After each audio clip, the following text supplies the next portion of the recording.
States like California and New York are planning an outright ban on new gas vehicle sales starting as soon as the year 2035. But there's just one problem here. EV sales are slowing. That's right. As it turns out, the market for $50,000 cars with a limited driving range is actually not that big. CNBC recently posted a video about electric vehicle inventory piling up across the United States. Now, as I'm sure you know, declining new vehicle sales are a key precursor to a recession, but there's more to the story in this case. In August 2023, it took about twice as long to sell an EV in the US as it did the previous January. Gas-burning vehicles were still selling briskly.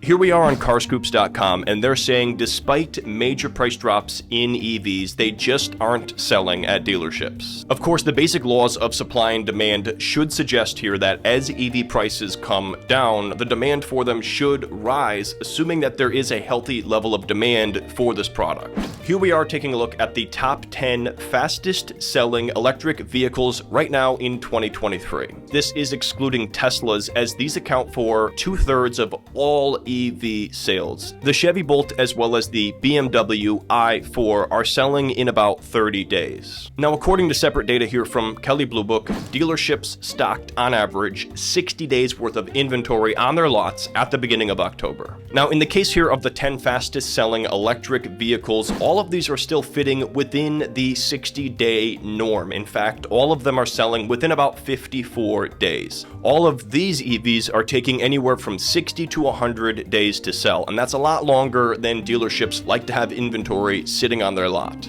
Now, you might think this is simply a matter of price, especially considering that the fastest selling EV, the Chevy Bolt, is about $35,000. But I'm about to prove you wrong here, because if we take a look here at the slowest moving EV on this list, it is none other than the Nissan Leaf, which also had the lowest average starting price at about $32,000. What do the dealers think about this?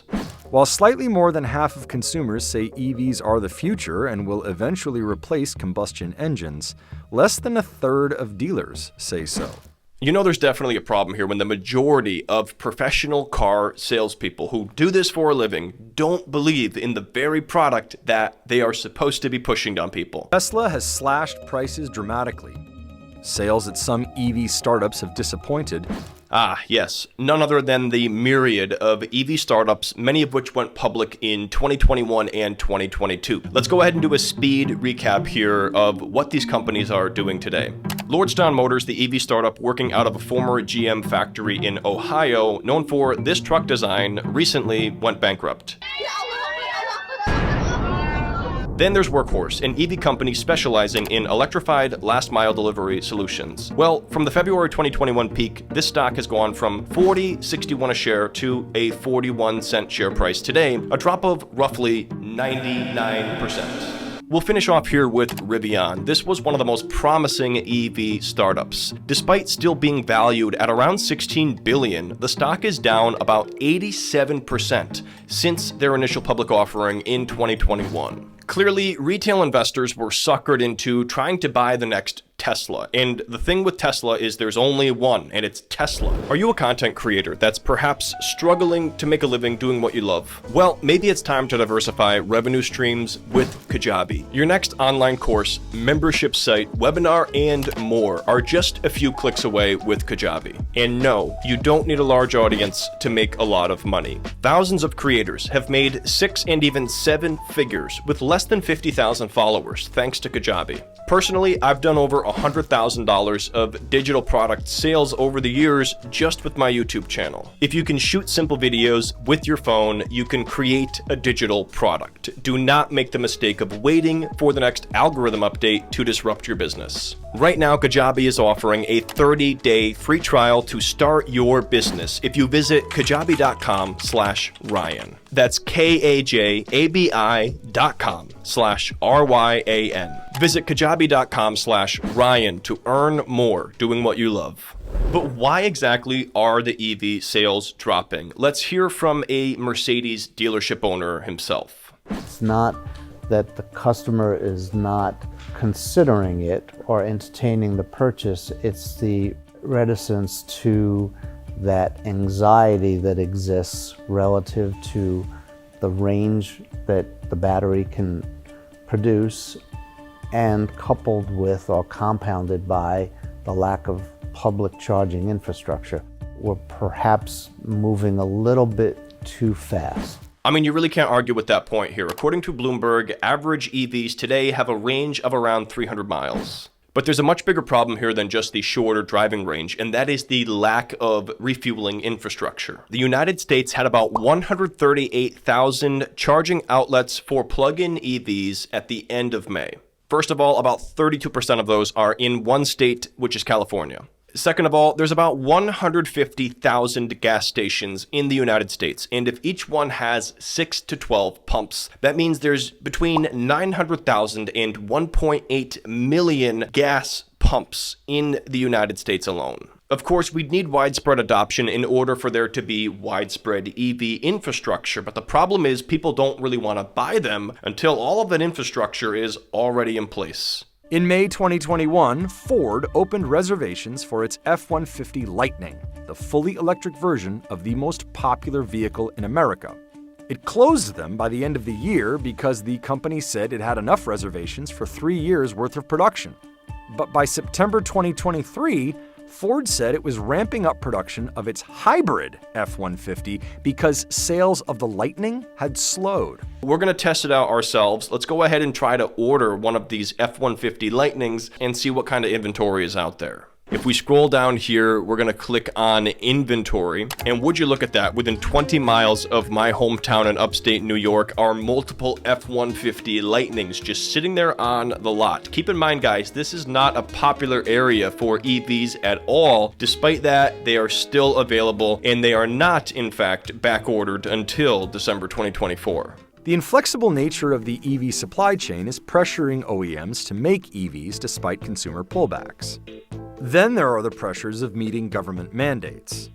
Think of the lens of the manufacturer, where it typically takes a cycle time of upwards of 7 or 8 years from inception to showroom floor and wheels rolling, right? So that's a big ship to turn, and when back to the mandates, the regulatory pressures, when you have to meet those, it's not like you can just throw a switch and convert from combustion to electric.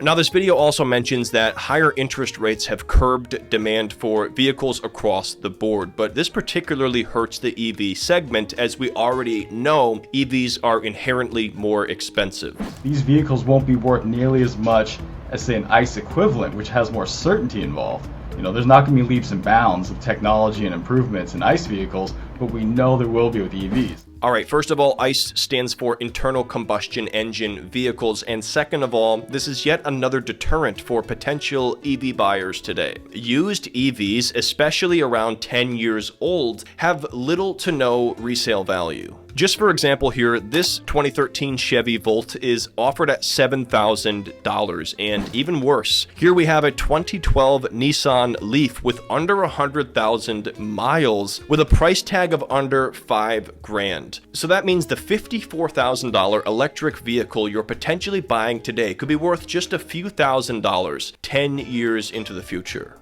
Several automakers announced that they're moving to the Tesla Charging Standard, also known as the North American Charging Standard, or NACS. That means there are vehicles stuck on factory floors with an obsolescing charging outlet. This honestly reminds me a lot of the early days of cell phones, when there were all of these different chargers out there. You'd ask your friend, hey, do you have a phone charger? And they'd have to say, sure. What do you have, an Android? Do you have USB? This again just becomes another disincentive for buying today's EVs, is that you might be buying something that doesn't fit today's charging infrastructure. Now, of course, they have adapters and things like that, but all of that just adds more friction to the process of owning and maintaining one of these electric vehicles. But there is another reason why inventories have been building. Tesla, which dominates the EV market, has been hacking away at its prices. In August 2023, Cox Automotive data showed the average price paid for an electric vehicle was $53,376, down from $53,633 in July 2023, and down from more than $65,000 a year prior.